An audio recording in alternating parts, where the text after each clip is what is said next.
भ्रम, distortion, disinformation, miss information, propaganda फैलाने का प्रयास कर रहे थे, उनके ऊपर सुप्रीम स्ट्राइक करने का काम किया है। आज सुप्रीम कोर्ट ने कहा है कि एसआईआर जो की गई है और जो कर रहे हैं इलेक्शन कमीशन वाले, वो संविधानिक भी है, वो लीगल भी है, कानूनी भी है। जो एसआईआर की गई है उसमें कोई कानून का उल्लंघन नहीं हुआ। एसआईआर का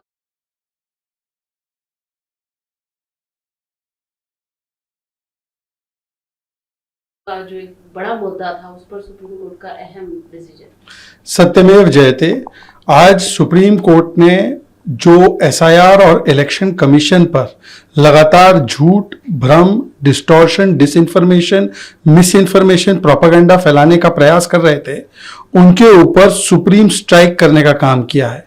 आज सुप्रीम कोर्ट ने कहा है कि एसआईआर जो की गई है और जो कर रहे हैं इलेक्शन कमीशन वाले, वो संविधानिक भी है, वो लीगल भी है, कानूनी भी है।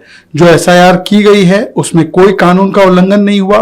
जो एसआईआर की प्रक्रिया अपनाई गई है वो प्रोपोर्शनल है, आर्बिट्रेरी नहीं है, और बिहार के एसआईआर एक्टिविटी को भी अपहोल्ड करने का काम किया है। कांग्रेस और उनका पूरा इकोसिस्टम बिहार में एसआईआर एसआईआर चिल्ला रहा था, बंगाल में एसआईआर एसआईआर चिल्लाने लगा, केरलम में एसआईआर हुआ, उनके लिए वो बिल्कुल ठीक था क्योंकि वहां चुनाव जीते, तमिलनाडु में एसआईआर बिल्कुल ठीक था। तो ये चयनात्मक कमिटमेंट और चयनात्मक एलिगेशन इसलिए लगाए गए क्योंकि एसआईआर बहाना है, अपने आप को हार से बचाना है।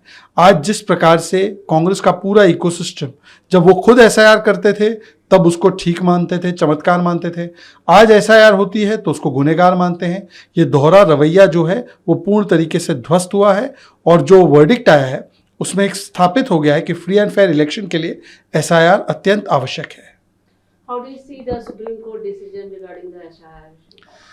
See, today we will say Satyamev Jayate.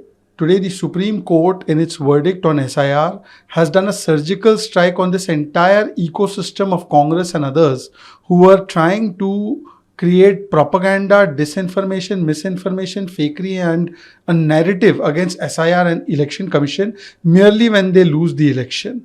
The SIR is constitutional. It is legally mandated. Election Commission has the full rights to do it. The SIR conducted was not violative of any laws. It was not arbitrary. This has been upheld by the Supreme Court. So SIR in Bihar is perfectly valid, has been said by the Supreme Court. We remember Congress party could not provide a single affidavit of a person who was wrongly deleted from the list. They were only creating a narrative on the time that they were losing the elections. So SIR was questioned in Bengal and Bihar, but SIR in Kerala and Tamil Nadu was perfectly fine.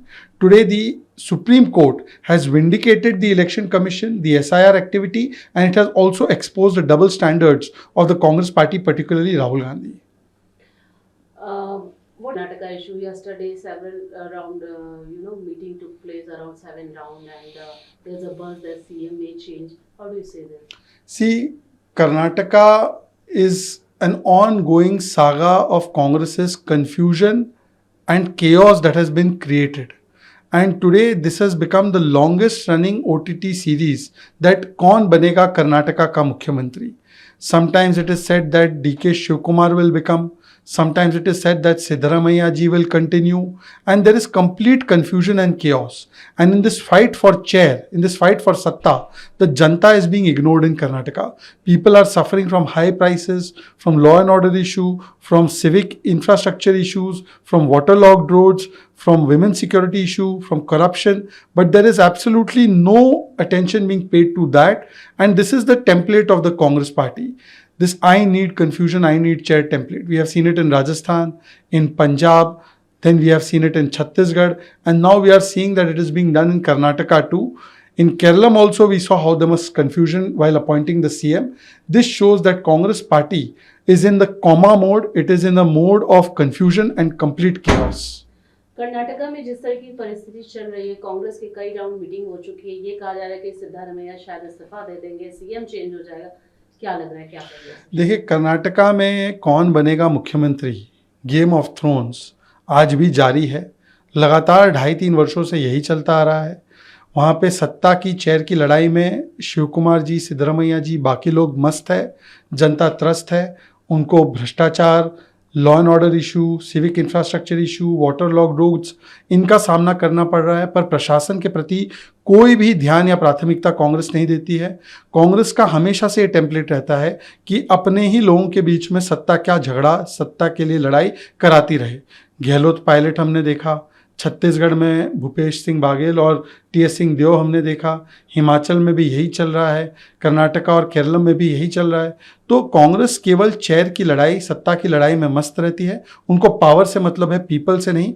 और ये जो लंबा धारावाहिक चल रहा है, इसका कभी अंत ही नहीं होता।